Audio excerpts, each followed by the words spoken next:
semoga dalam keadaan baik dan sehat selalu ya. Di OOS kali ini, kita bakalan ngobrolin soal everything about interview beberapa beasiswa masters atau S2 luar negeri. Kali ini aku nggak sendirian, aku udah ngundang temen aku biar makin seru gitu kan cerita-ceritanya. Temanku ini adalah awardee dari beberapa scholarship bergengsi yang ada gitu. Nah, langsung aja kita kenalan sama Debbie.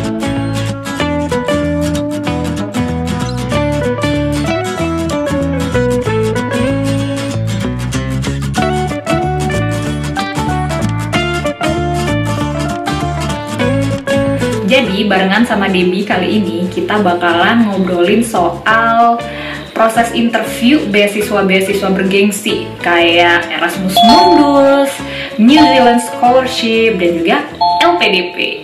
Debbie! Halo!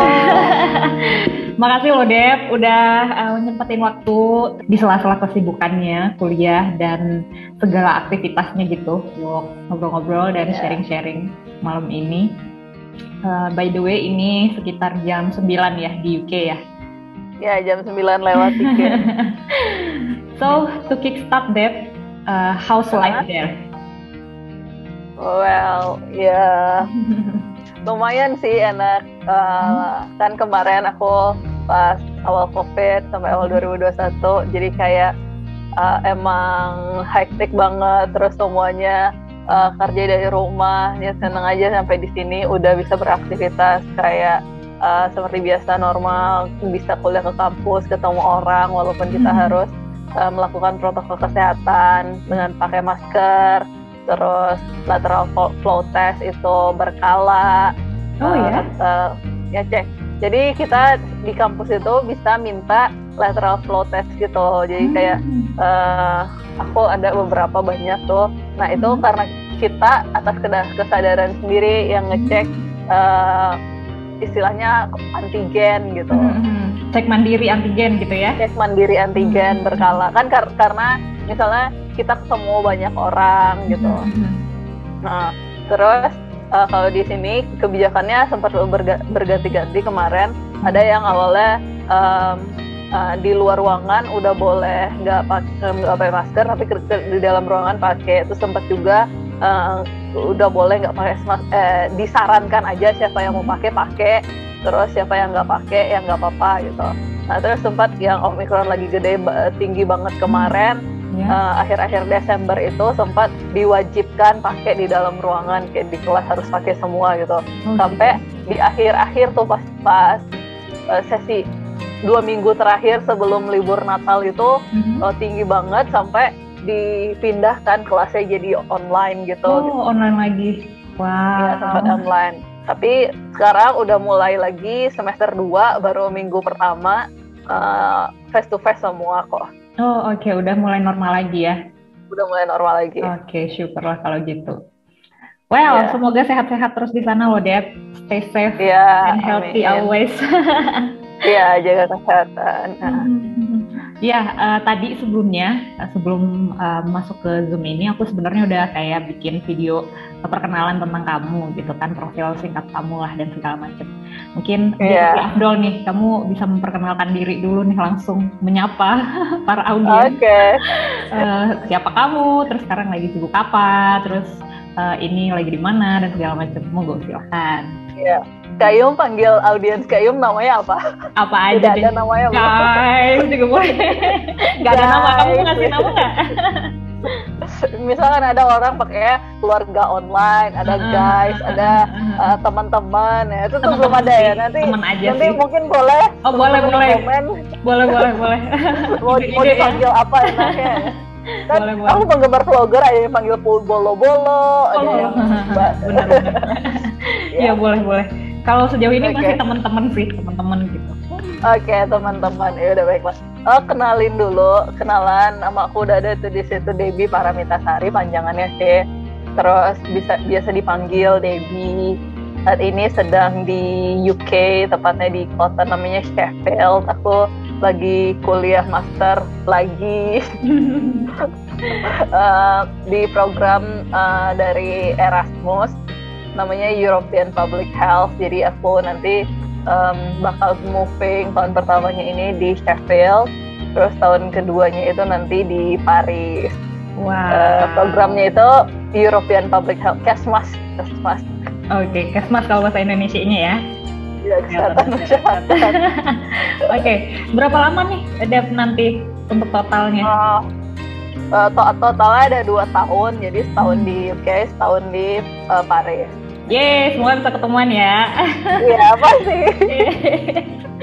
Oke, nah sebelumnya tadi kayak yang udah Debbie sampein, ini adalah S2 yang kedua kalinya untuk Debbie, karena sebelumnya Debbie juga sempat mengenyam bangku S2 juga. Benar. Di New Zealand. Nah, mungkin bisa ceritain secara singkat tuh Deb tentang S2 kamu di New Zealand. Iya, jadi kan ketemu Kak Ayum waktu itu sekitar tahun 2016 gitu, kita jadi ketemu di kelompok belajar IELTS sama nyari-nyari beasiswa gitu kan. Iya, betul. Nah, udah dapat IELTS, belajar sama teman-teman ini, terus apply beasiswa, dapatlah waktu itu apply di awal-awal 2017 ya. Dapat beasiswa yang namanya NZAS, New Zealand ASEAN Scholarship. Jadi ya udah itu S2 ke New Zealand. Waktu itu aku ambil jurusannya Disaster Management di University of Auckland. Itu 1,5 tahun waktu itu, dari 2018 awal Februari berangkatnya sampai pertengahan 2019. Oke. Kira-kira singkat. Wow, luar biasa emang Debbie ini dari dulu. Semangatnya, terus inovasi-inovasinya gitu yang bikin teman-teman kayak termotivasi selalu gitu, kayak semangatnya nggak ada habis-habisnya gitu untuk belajar dan sekolah. Benar-benar harus tetap semangat. Nah, kebetulan banyak nih Dep yang nanya-nanyain aku gitu soal beasiswa S2 terutama, dan juga soal persiapannya, proses-prosesnya gitu kan. Nah, kalau misalnya kita ngobrolin semuanya dalam satu event gitu, itu kayaknya sampai pagi nggak bakalan kan. Nah, untuk itu kesempatan kali ini kita bakalan ngobrol-ngobrol santai nih soal interviewnya gitu. Jadi kita fokus ngebahas proses interviewnya. Untuk S2. Nah, untuk kedua beasiswa ini kan ada proses interviewnya nih Deb.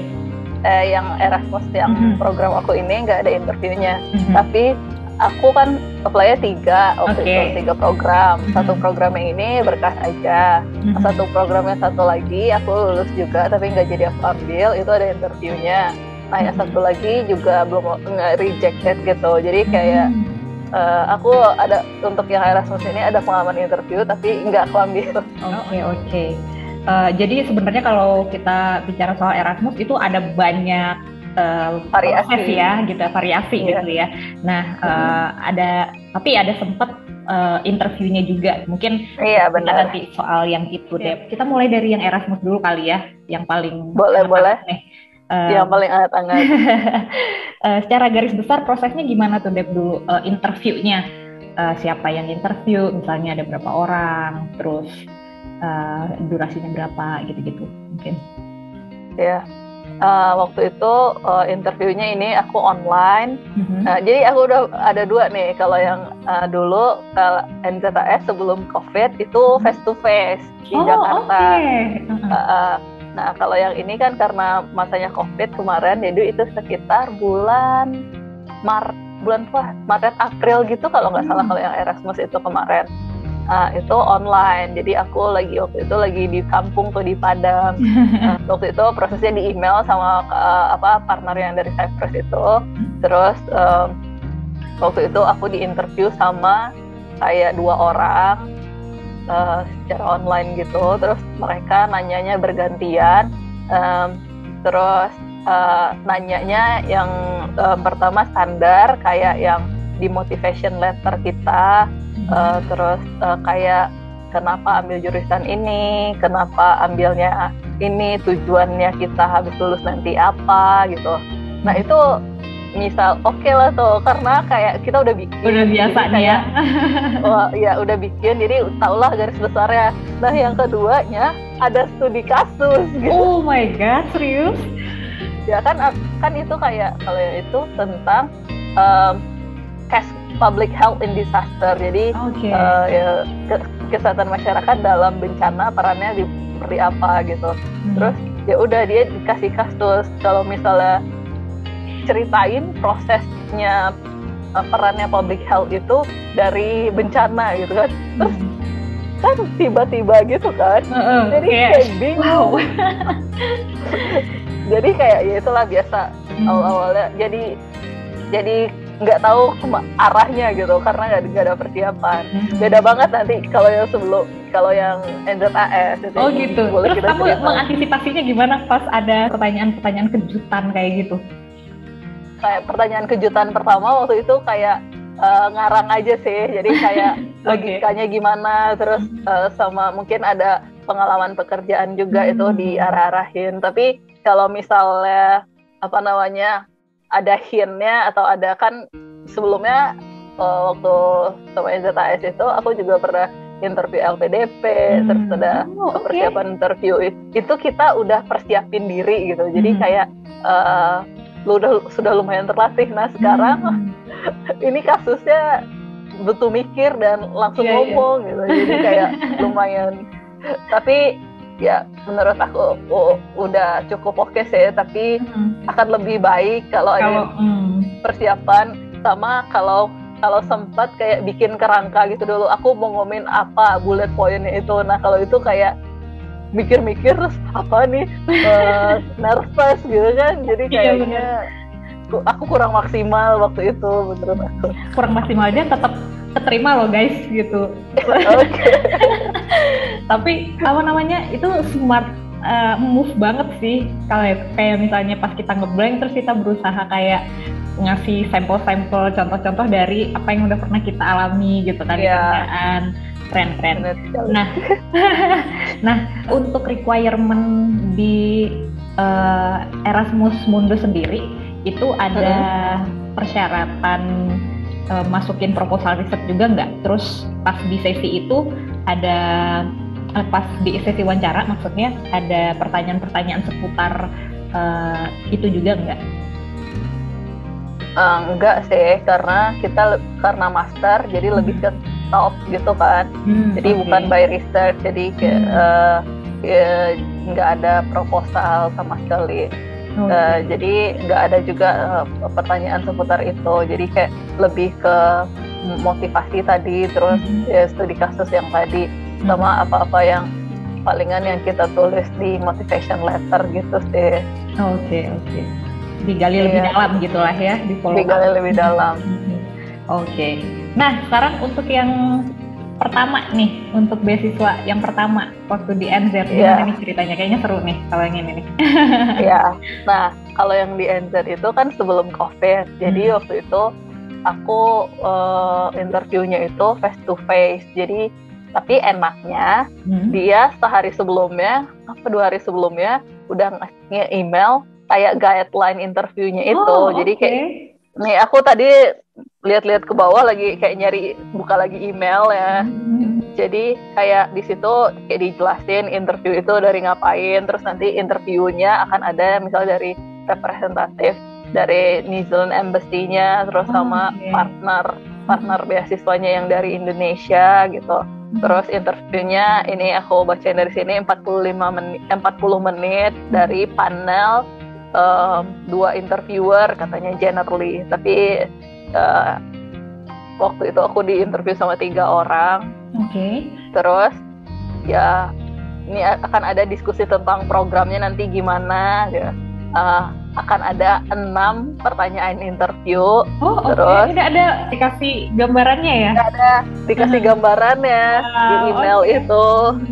Jadi pertanyaannya apa aja dikasih tahu gitu. Oh iya, sampai pertanyaannya juga udah dikasih tahu. Iya, jadi kayak akan ada 6 pertanyaan. Masing-masing pertanyaan itu 4-6 menit menjawabnya gitu. Terus yang akan ditanyain itu relevan tuh study programnya. Terus relevansi dari studi program kita ke development dari negara kita gitu. Terus kalau New Zealand New Zealand waktu itu harus komitmen balik ke negaranya gitu. Oke. Terus ini akan mengakses communication skill kita.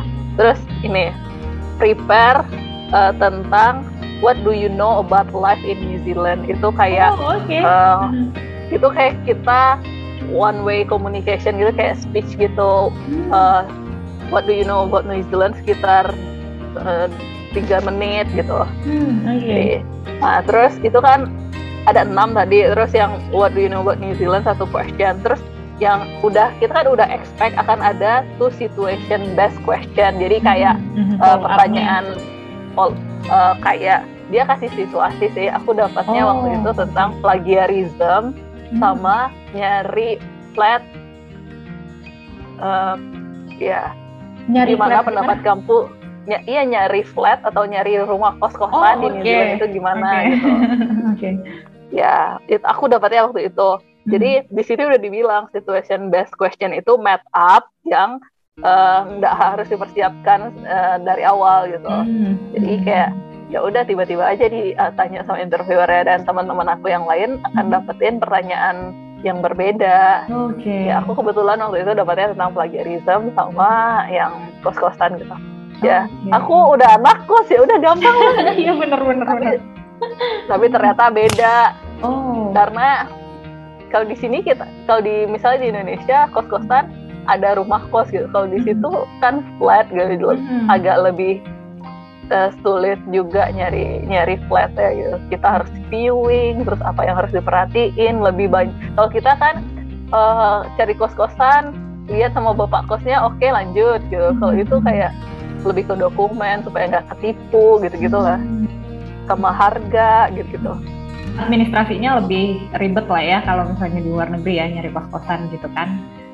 Iya, satu lagi tentang kompetensi based question gitu. Itu tentang kita ngasih contoh terus disaranin ngejawabnya pakai metode namanya CAR. CAR itu kita harus kasih tahu konteks, terus action kita gimana, terus nanti resultnya gimana gitu.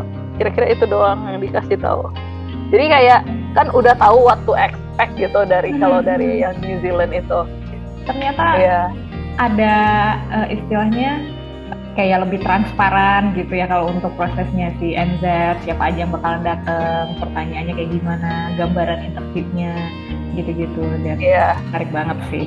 Terus waktu itu pas hari hanya itu aku kan di Jakarta, gedung apa namanya aku lupa.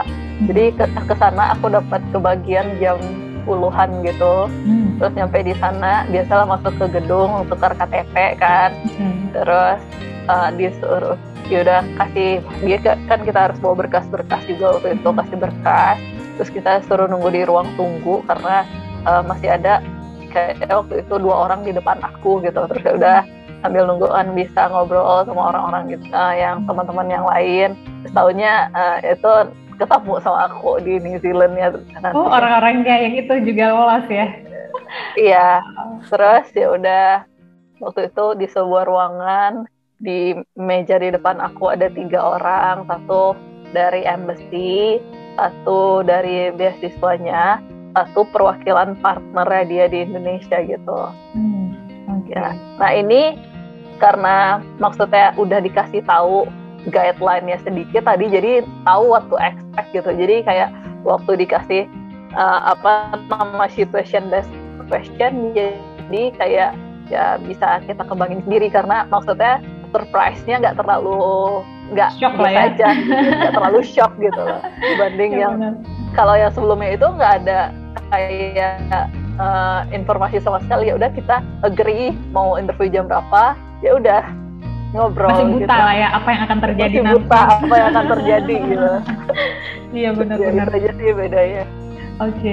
Nah next pengalaman kamu nih yang untuk interview LPDP. Waktu itu interview LPDP, enaknya LPDP itu aku sempat masuk ke grup ya scholarship hunter gitu sih. Jadi kayak lumayan banyak persiapannya. Terus di situ juga dapat kayak bank soal, pertanyaan-pertanyaan LPDP kan. Kalau LPDP banyak banget pertanyaannya bukan tentang konteks beasiswa dan jurusan yang kita pilih aja, tapi kayak pertanyaannya lebih banyak yang general juga gitu.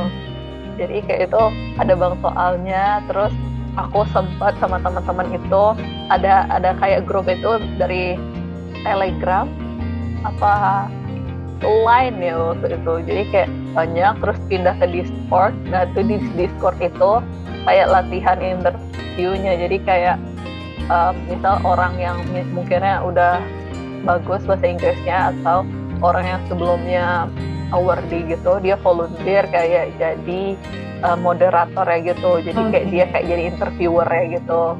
Terus dia misalnya role play untuk interview satu orang, jadi yang lain bisa nontonin. Terus ada beberapa room yang sedang buka, jadi kita bisa milih kita mau nonton topik apa gitu. Wow, terus, keren ya. Ada juga yang sesi kalau LPDP FGD gitu kan, jadi kayak ngedebatein satu topik gitu. Ya waktu itu juga aku bahkan dari teman-teman Discord itu tempat kopi darat untuk latihan FGD sama interviewnya juga waktu itu.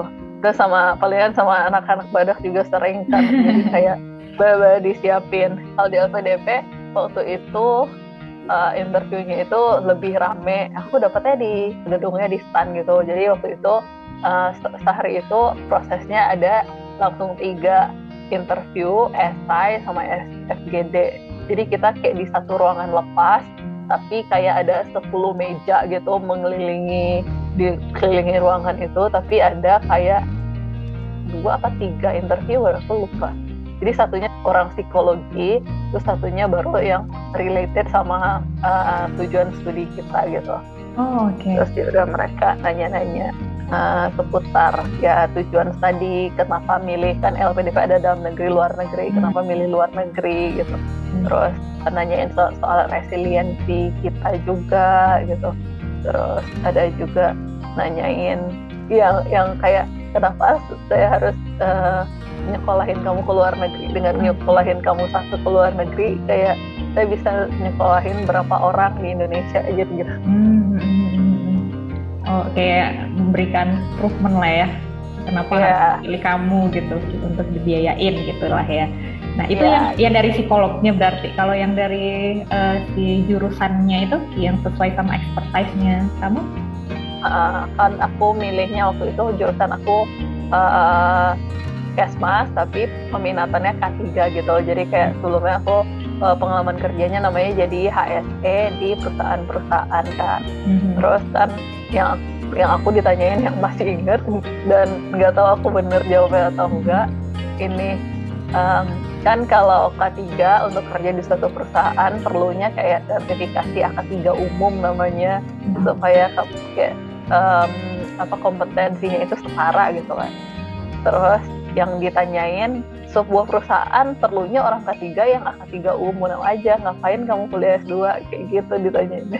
Oh gitu. Terus kamu jawabnya gimana waktu itu? Aku lupa jawabnya gimana ya. Aku mau jadi akademisi atau apa karena di Indonesia ada multinational company. Aku ngelesnya gimana lah waktu itu, lupa. Udah berapa tahun yang lalu. Oke. Ya emang harus jago ngeles ya. Mengantisipasi, tapi ngeles jago membual ini. Nah, pertanyaan aku tadi, kamu nemu komunitas, terus juga sempat ketemu grup-grup yang bisa belajar bareng dan segala macam. Itu gratis, Dep? Iya, gratis.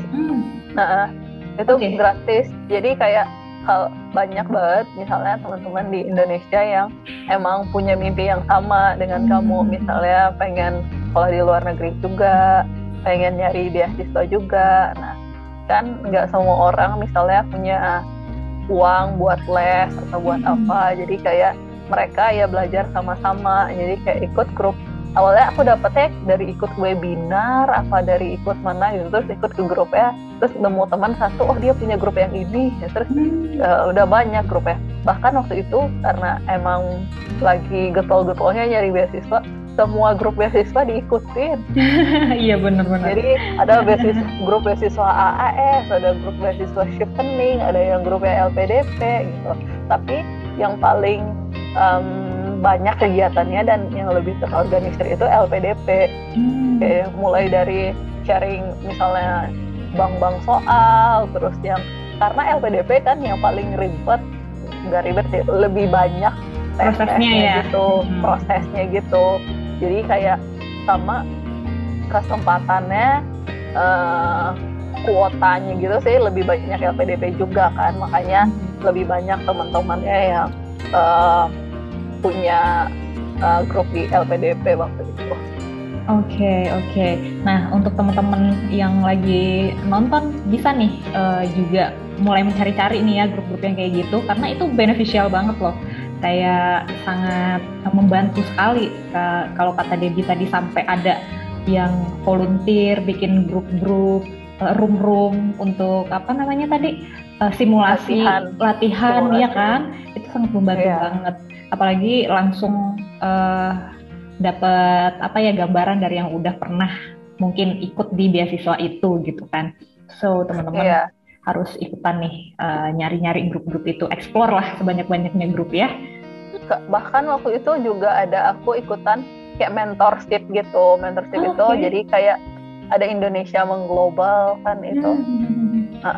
Jadi kayak mereka ada program mentorship, banyak juga kayak platform-platform yang lain. Jadi kayak mereka mengundang misalnya orang yang pernah jadi awardee atau orang yang lagi kuliah beasiswa apapun gitu, untuk misalnya mementori orang yang mau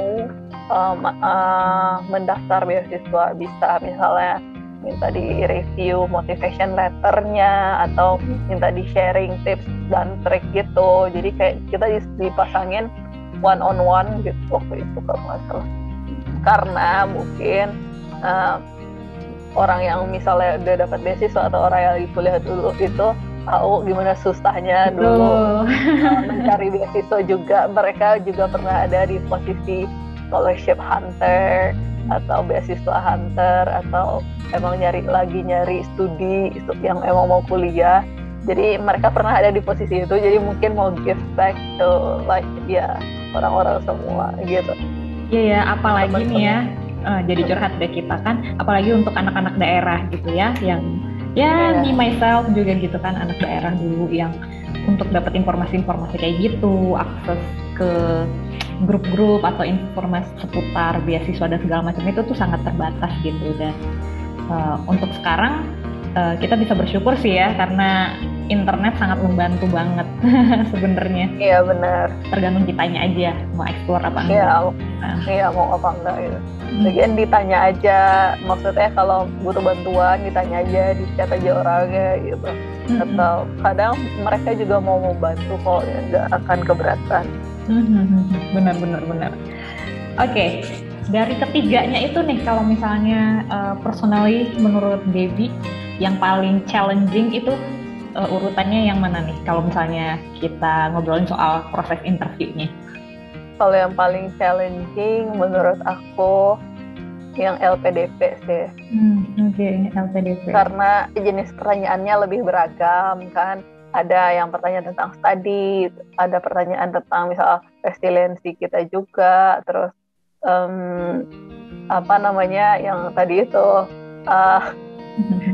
mungkin wawancaranya emang nanyain ya kenapa harus kamu gitu. Jadi kayak waktu itu kan baru awal-awal, jadi kayak belum, maksudnya udah tahu mau apa, tapi kadang-kadang belum bisa narrow it down ke yang benar-benar maunya ini gitu. Kayak jadi pembelajaran aja waktu itu.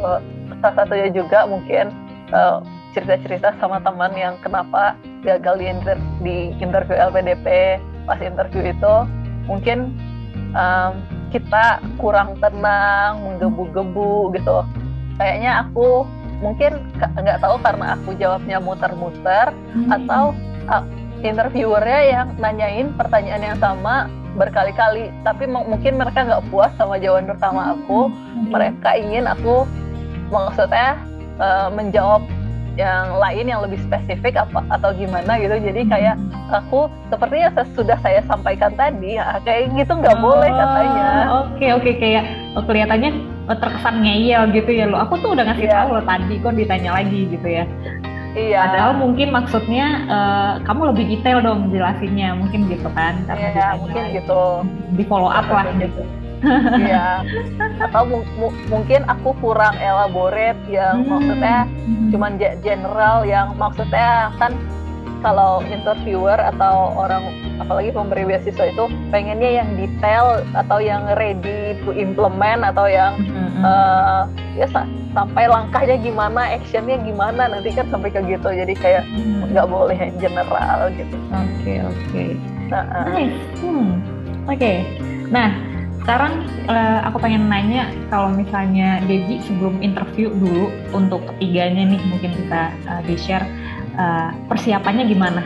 Kalau yang biasanya ada yang udah dikasih guideline-nya ini, aku siapin gitu kemungkinan jawaban aku seperti apa gitu. Jadi kayak sempat ngedraft dalam artian ada beberapa opsi nih yang bisa aku jawab gitu. Jadi kayak di breakdown satu-satu, terus kayak coba-coba ngeprediksi juga kira-kira situation based question ini gimana. Terus kan ada tadi yang pakai metode CAR gitu. Nah, aku explain-nya gimana? Ini aku jelasin konteksnya nih, ini action aku gimana, terus kayak resultnya gimana. Jadi kayak nyoba ngomong concise atau fact mungkin. Terus kan kalau yang New Zealand ada yang nyiapin what do you know about New Zealand yang 3 menit gitu kan. Nah, itu beneran disiapin, terus latihan berkali-kali gitu. Terus sama yang lain juga, kalau yang New Zealand kan face to face gitu, jadi kayak nyiapin outfit dong ya. Oh iya dong. Iya, jadi kayak lupa beli baju nggak aku ya waktu itu. Pokoknya cari yang harus seperfect mungkin lah ya hari itu ya. Seperfect mungkin. Karena ya New Zealand itu wawancara pertama aku, jadi kayak belum pernah sebelumnya waktu itu. Ya terus ya udah karena itu face to face, jadi kayak setelah macetnya Jakarta pergi lebih awal gitu. Terus ini sih karena udah sampai di tahap itu, coba enjoy aja. Enjoy dalam artian give it all out gitulah. Terus kayak ya udah, ini udah persiapannya secara maksimal, give your best. Jadi kayak gimana hasilnya nanti ya gimana nanti gitu. Yang penting lakukan yang terbaik gitu sih.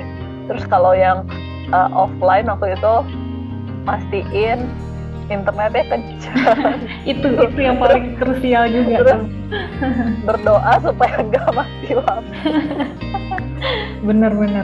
Soalnya hal-hal teknis gitu kan kadang yang unpredictable, yang makin bikin kita nervous, terus hilang akal gitu kan, buyar deh jadinya gitu. Iya. Ya bener sih, harus. Terus ini sama kunci pintu sih. Soalnya kalau di rumah aku orang nggak terbiasa. Maksudnya papa aku guru SMP, tapi kayaknya papa nggak pernah online deh. Terus mama juga waktu COVID masih kerja gitu kan. Jadi kayak mereka nggak terbiasa sama orang yang kerja online. Jadi notong masuk, udah teriak-teriak gitu kan. Kasih pengumuman dulu, mohon seluruh anggota keluarga hari ini jangan masuk kamarku dulu gitu kali ya. Iya benar. Benar harus dipersiapkan lah ya untuk yang online nih, suasana tempat interviewnya kalau bisa. Mungkin kalau yang di kota-kota gede ada pilihan kayak working space atau meeting room gitu, bisa dipakai mungkin ya, supaya lebih aman lah selama proses interview gitu. Ya, terus aku pastiin device-nya kecas. Terus ini kalau nggak salah aku pakai mikrofon juga waktu itu supaya suaranya lebih jelas gitu. Terus ini sih relax gitu. Udah makan sebelum kita makan gitu sih. Iya bener. Nah, kalau dibandingin offline online nih, kan kamu udah experience kedua-duanya nih. Kamu lebih prefer yang mana? Offline apa online sejauh ini nih? Aku kayaknya lebih prefer offline deh. Offline, oke. Kenapa? Waktu itu yang aku ngerasain, kalau offline itu di depan aku ada 3 orang, jadi kita emang benar-benar ngobrol gitu. Jadi kayak gesturnya kelihatan, terus ekspresinya mereka kelihatan gitu. Kalau offline waktu itu kayak ngomong sama kamera. Iya sih. Orang depannya kelihatan sih, tapi kayak nggak kayak ngobrol, jadinya kayak dikasih pertanyaan ya udah mute gitu. Jadi kayak nggak timbal balik jadinya sih ya. Oke. Kurang interaktif gitu ya? Kurang interaktif lah. Nah, untuk tips-tips biar lebih pede waktu interview nih, Debbie. Kalau aku sih latihan sih lebih banyaknya. Jadi waktu itu aku banyak ikut komunitas dan sempat beberapa kali latihan. Terus aku juga ikut yang namanya yang Toastmaster gitu. Itu kayak apa sih, organisasi tempat ya belajar public speaking gitu. Di situ itu kita sering nyobain yang namanya double topic gitu. Jadi kayak dikasih pertanyaan random, ya udah jawab 1-2 menit gitu. Awalnya kayak takut gitu. Jadi kayak ya udah fake it until you make it kan katanya. Jadi kayak udah diusahain untuk awal-awalnya nggak selesai, terus abis itu lihat orang gemeteran, terus ya udah cobain terus yang lama-lama kayak udah kayak nyaman sendiri, udah kayak pengen tampil terus. Lagi tampil ya. Iya, udah kebiasaan. Iya, tapi itu kayak bisa karena terbiasa gitu sih. Anggap aja interviewer itu teman kita, dia mau tahu tentang kita, ya udah kita ceritain gitu, lebih ke situ daripada kalau kita nganggapnya oh ini interview terus ini serius, terus kita jadi nervous gitu. Jadi anggapnya kayak chill aja gitu. Iya, ini aku bakalan diinterogasi gitu. Aduh, harus jawab gimana ya gitu ya. Iya. Kan ketakutan. Iya. Jadi mindsetnya aja dirubah yang kayak oke, mereka udah invite aku, berarti aku adalah orang yang berkompeten. Mereka pengen tahu aku, jadi aku bakalan cerita nih soal siapa diri aku, tentang gimana jalan pikiran aku, ide-ide aku gitu ya. Jadi biar Oke. Jadi aku mau nganggapnya teman aja gitu. Iya, betul. Anggap aja teman, udah kenal gitu ya. Iya. Oke. Nah, untuk materinya sendiri nih, Deb, tips-tipsnya apa nih? Biasanya kamu nyari informasinya terkait apa aja gitu sebelum interview? Tergantung masing-masing beasiswa sih.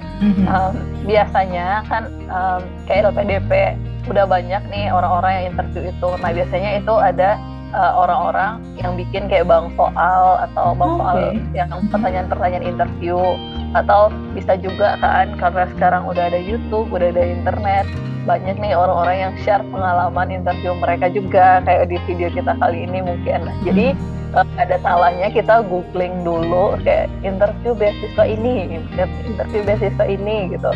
Terus nanti kita bisa kayak sedikit dapat gambaran dari situ.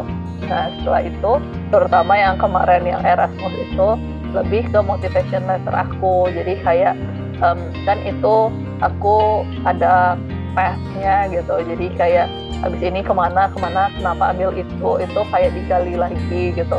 Bahkan aku bikin kayak draft gitu. Kira-kira nanti yang akan ditanya apa sih? Jadi oh mungkin pertanyaannya ini, terus aku coba jawab gitu. Terus kira-kira pertanyaan apa lagi? Tapi ya itu sih meleset yang study case itu aku nggak prediksi gitu. Paling dipersiapkan itu aja, terus dilatih.